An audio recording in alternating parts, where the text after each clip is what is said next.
In preparation for our new multi-carrier feature rollout, we'll be releasing a number of updates with some changes to the system that we want to make you aware of. Let's go ahead and start with documents to be included in an invoice.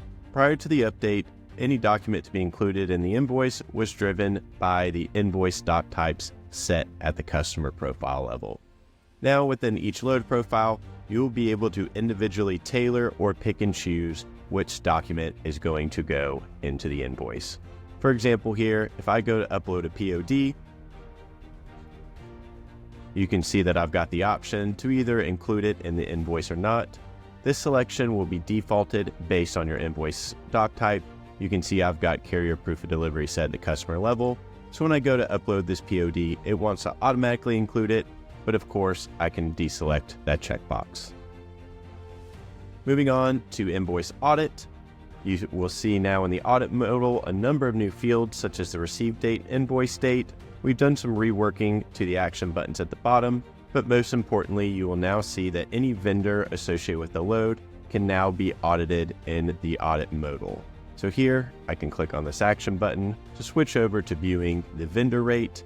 I can go ahead and review any necessary documents. Maybe I want to change what goes in or out of the invoice, and I can adjust my customer rate as well.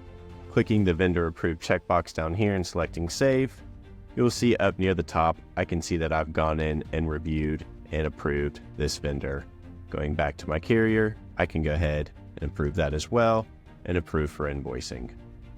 Now hopping back to a load profile, we're introducing some new statuses to the system. One of which you'll notice is a leg approved status. This is specifically for multi-carrier and will not have any effect on the system until the full rollout of that feature. Now what we do want to make users aware of, specifically those accounting users, are the new carrier paid and customer paid statuses.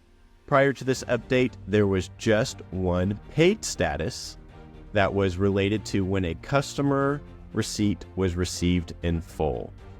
Now, as long as the load has reached the invoiced stage or further, if a carrier payment is entered in full, all carriers and vendors must be paid in full.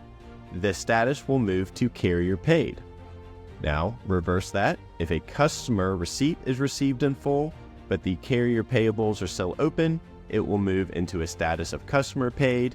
And then once all payables and receivables have been fulfilled, the status will move to completed as it did prior.